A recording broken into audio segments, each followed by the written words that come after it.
What's going on, guys? Welcome back to another episode of Nutrition Tips. Nutrition Talks, I should say. Geez, don't even know my podcast. Welcome back to another episode with me, I'll just say. Hope you guys are having a fantastic Monday.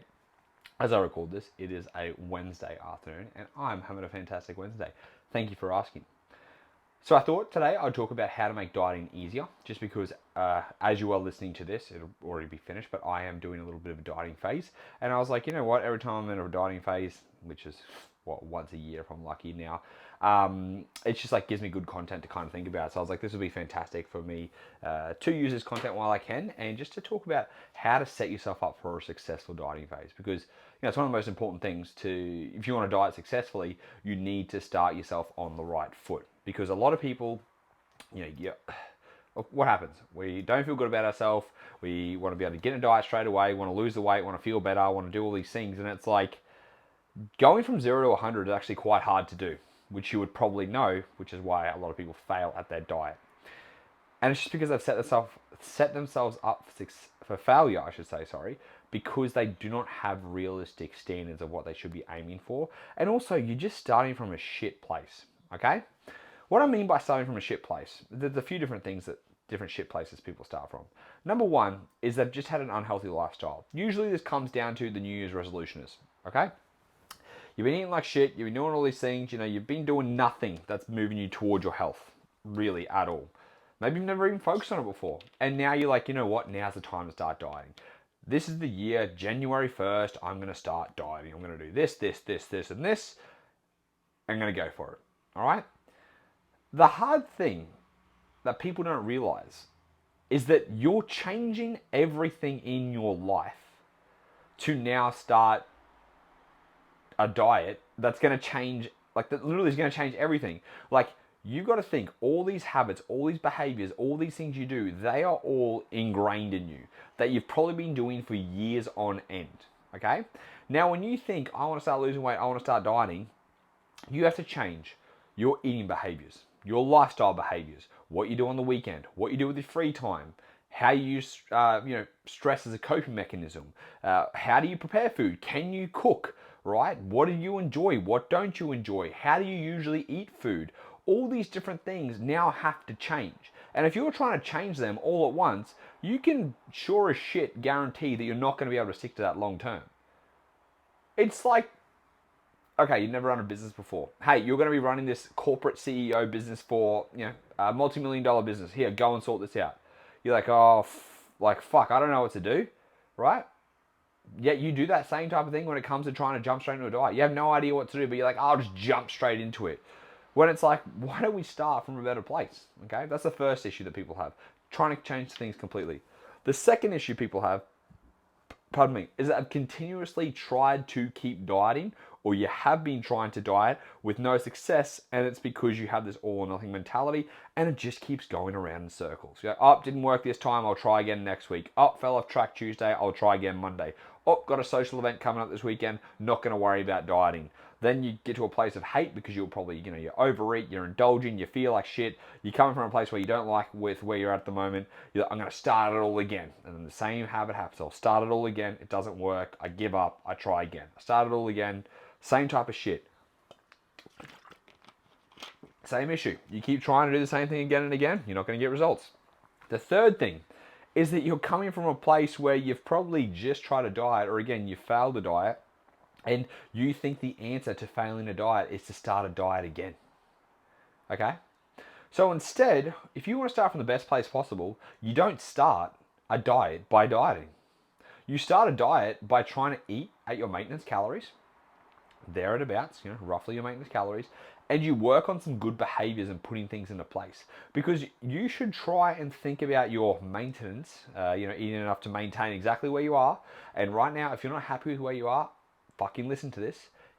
I know it's going to take a little bit longer, but here's the thing.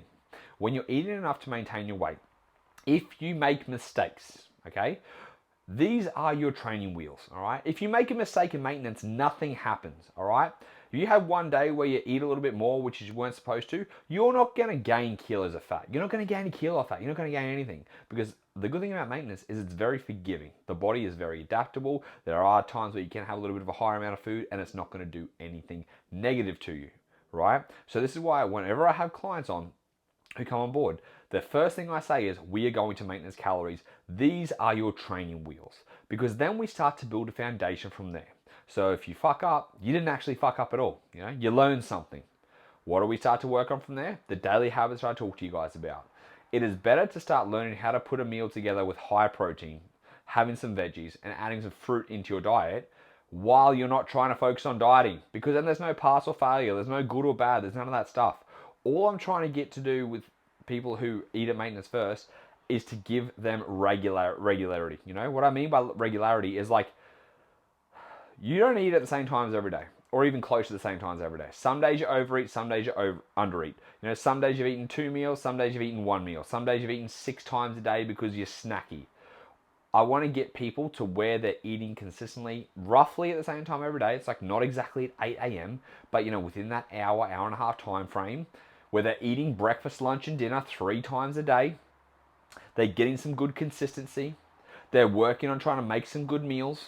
It's all practice at the start, because when these things are put into place while you're not trying to diet, because there's no failure and you're just practicing all this stuff, guess what that allows you to do?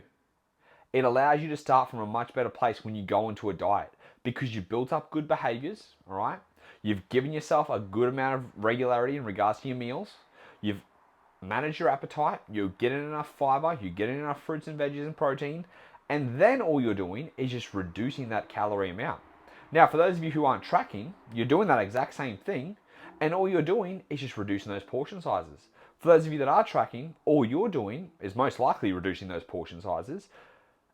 And when I say reducing those portion sizes, sorry, I shouldn't mean reducing it overall. Most likely you're reducing those foods that are a little bit higher in calories overall. You're reducing them. So you might be making leaner cuts of protein. You might be choosing leaner cuts of protein. You might be choosing more veggies and a little bit less rice, right? Or whatever it is, pasta, whatever it is.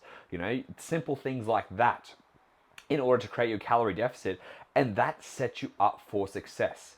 Because if you try and jump straight into a diet, and let's say for 2 days, if you were tracking, firstly, if you're tracking and you were tracking your rice wrong, right? Let's say you're tracking your rice, you were supposed to be tracking it raw, but you're tracking it cooked, all right?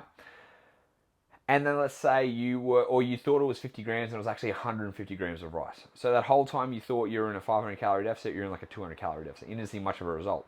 And you're like, oh, it's a whole week, quote unquote, wasted, which it's not, but it's a whole week that you could have been making a little bit of extra progress, okay? So things like that. It's like we just skip that stuff, and there's no wasted progress when you're at maintenance, because all you're trying to do is establish good habits. And when you start to establish good habits and you have that foundation, well, fuck man, life becomes a lot easier when it comes to dieting. Okay? So we always want to start from a good place, because trying to start from 0 and then jump straight into something is very, very hard. Whereas you're starting from 100, you've got some good routines in, you know how to hit your steps of, your goal of at least 8,000 steps. You know that at least your dinner and lunch are having 2 servings of veggies each. You know your afternoon snack is going to be fruit. You're getting a good amount of protein in. Like, when those things are just natural and just habitual, then it's like a no-brainer. It actually is easier to diet, okay? The hardest thing is that you're going to jump straight into a diet. You've got irregular eating patterns. You don't know how to fucking cook to save your life, You've never put together some meal preparation. You look up online, low calorie 1200 diet, or whatever the fuck you look up. That's, Jesus Christ, that was illiterate. Low 1200 calorie diet plan, we should say. Something like that. Something where you're like, oh, I'll just follow this thing. And you have no fucking idea kind of what's going on. And you expect yourself to succeed with that. So start setting yourself up for failure. That's so incorrect. Start setting yourself up for success. By doing that, you avoid failure and you're more likely to be adherent in your diet, okay? Now, this is going to be unfortunate for a lot of you. For the next 2 to 4 weeks, that means you're not dieting at all. And that means it's going to take longer for you to get into a diet. But guess what? It's worth spending 2 to 4 weeks to establish good habits, possibly longer, which is absolutely fine too, in order to be successful, right? It's like, okay, so you can either fill up your gas tank before you go on your trip, or you just leave on your trip 3/4 empty, and you drive past the last petrol station for the next 200 Ks, and you break down. Like, why did you not check your gas tank before you left? You know, the same thing. You set yourself up for success, you're going to get to the destination. You actually have a very high chance of getting to the destination versus being like, fuck it, let's just go, let's just do it. And then you break down and you can't stay on track and you complain about your results and you complain about not getting results and you complain that things are slow and that it's hard to stick to and that you're making failures and then, oh, I didn't track this right properly, I can't believe I made this big mistake. Do this ahead of time, okay? It is very much worth preparing for your trip, doing a little bit of, fucking Google Mapsing, let's say, so you know the most efficient route to get there, the safest route to get there, all that type of stuff. Taking that extra 10 minutes to make sure you packed everything versus being like, oh, we don't need a list. Babe, we should write down a list of what we need. Nah, don't worry about that. Let's go. Come on. Oh, fuck, I forgot my toothpaste. I forgot this. I have to go back and get all this stuff. Could have been avoided if we just had a little bit of organization beforehand. So take the time to be a little bit more organized because in the long run, it's fucking worth it. An extra 4 weeks, let's say, of not dieting in order to get you towards your goal is worth the fucking failure of not getting there. I would hope so. It's like people are like, oh, I want to run a marathon. Okay, so when are you gonna start training for it? Oh, no, I'm not gonna train for it. I'm just gonna rock up and do it. Oh, okay. Like, have you ever run a marathon before? No. You ever run before? Not really, actually. I think I'm just gonna do a marathon. You'd be like, are you fucking serious? Are you really gonna just run? Yeah, should be alright. I'm like, that's 42 Ks, man. Well, I'll just look up a running plan for the week before, or I'll look up a running plan the day before. I'm like, holy shit, okay. That person's definitely not going to run a marathon.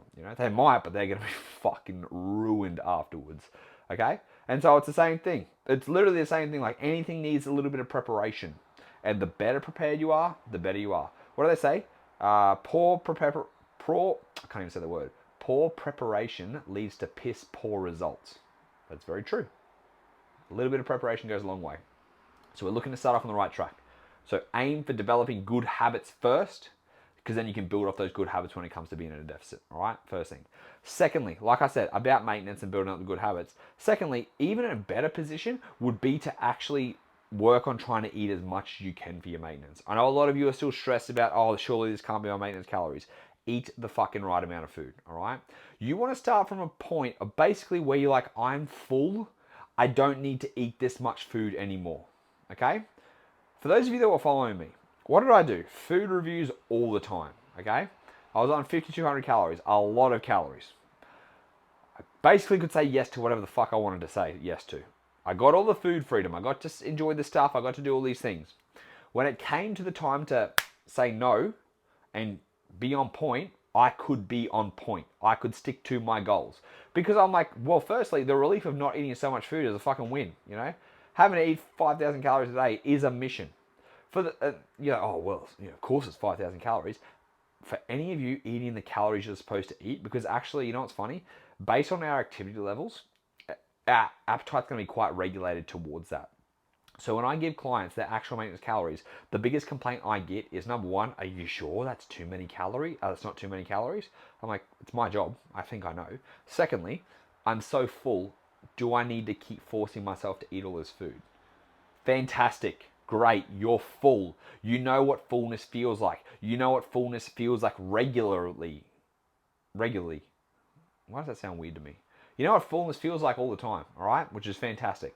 Because then what happens when you go on a diet? You're actually okay to pull back a little bit of food.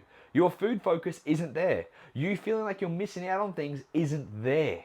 Because you've been able to say yes to some stuff. And this is where we get the balance. You don't get to say yes to everything all the time, every single day. Even me, I'm not saying yes to KFC every day. Even though I could have. I'm not saying yes to those high calorie pastries every day. Even when I was getting them, funnily enough, people were like, oh, I don't know how you eat all that, or oh, I wouldn't be able to keep that in my house because I would eat it over 3 days. How can you eat it over 3 days? Like, well, Jesus Christ, because I'm not depriving myself. And when you're not deprived, you just have this weird thing, right, called regulation. Like, you don't feel the need to binge every fucking night. You don't feel the need to stuff your gob full of food because you feel like you're being deprived of it. These are why maintenance phases matter. They set you up for success. So make sure you're eating the right amount of calories for maintenance, okay? Don't underfeed yourself. Don't be stressed about, oh, will this make me gain weight? It's not. You know this. Like the amount of people that I post up that follow my advice and follow the calculations, they don't gain weight. What makes you a fucking special snowflake? Nothing. Nothing makes you a special snowflake. Because I guarantee you, you're like a normal person, okay? Unless you got a medical condition, you probably are a special snowflake. And when I say medical condition, like a metabolic medical condition, okay? If you have a medical condition like blood pressure, not going to influence your calorie burn, okay? If you have a medical condition where you might have, let's even say thyroid condition, guess what? You take thyroid medication. You're going to have a regular thyroid, okay? Let's say you have a medical condition like myself, ADHD. Well, guess what? That actually increases your energy expenditure because you're tapping and moving all the time. So unless you have a metabolic issue, you're not going to be an outlier here, which is great because guess what? It means if it works for other people, it's going to work for you.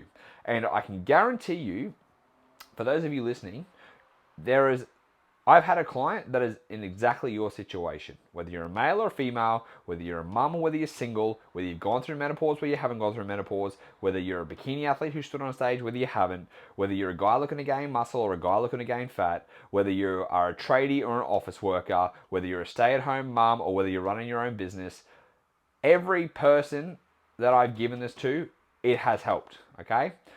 I highly doubt that you are an alien listening to this. If you are, amazing. If not, it means it's going to work. So eat the right amount of food that you're supposed to eat. It will be the most empowering thing you can do in order to fix your relationship with food, okay? Do that. Like, trust me. Get the right amount of maintenance calories. Eat regularly. Add in those daily habits. You're going to be so shocked when you're like, oh my God, this feels like so much food. Like when you start to focus on protein, fruits and veggies, you're going to think this is like, you're like, surely I can't be eating this much food. Surely I'm gaining weight.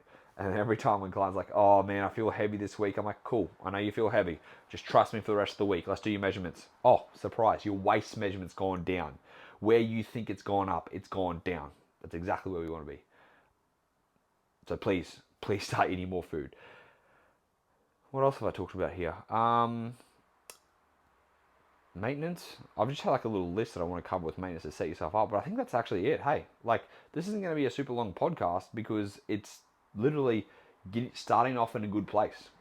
And a lot of you are still going to be probably reluctant, like, oh, nah, I just need to get this weight off really quick. Honestly, please, no one is in a rush for you to get your weight off right now. No one else except for you. And if it takes an extra month, what's an extra month? All right? We divide that through, 1 month out of 12, that's a very low amount, okay? What's that? Less than 10%? Is that 8% of your year? I think it's 8. Yeah, it's 8% of your year, okay? It's just nothing. It's not even 10% of your year. And for those of you listening to this, I think it's actually July when you're listening to this. So basically, you spend all through July until the middle of August working on maintenance, all right? Now you're setting yourself up for a 10 weeks dieting phase. So then you got September, October. Let's say you go 12 weeks, September, October, November. Come technically when it's the start of summer, when it will be December and it's getting hot, you're in a better position. You had a successful dieting phase because you have the time and you committed to doing a maintenance phase and building the foundation. Please, if you want to be successful, this is what you've got to do to set yourself up for success, okay? So 1, go to your proper maintenance calories. Stop trying to fucking diet if you can't stick to it. 2, if you never dieted before and you think you want to go straight into a diet, please don't. Start at the foundations and build your maintenance calories up. 3, start adding in protein, fruits, and veggies. When you eat enough fruits and veggies, your fiber's high, you're going to be full. When you eat enough protein, it's going to be a lot easier to get that same amount of protein in when you were dieting and adjust those portion sizes. All right, really simple stuff here, guys, but I guarantee you it's going to get you result, and it's most likely going to set you up for much better results than you would than if you just jump straight into it, because this is a lifestyle you got to change, and habits take time to change. Simple. All right, hope that helped. If you guys did enjoy this, I would love you to please share it and tag me.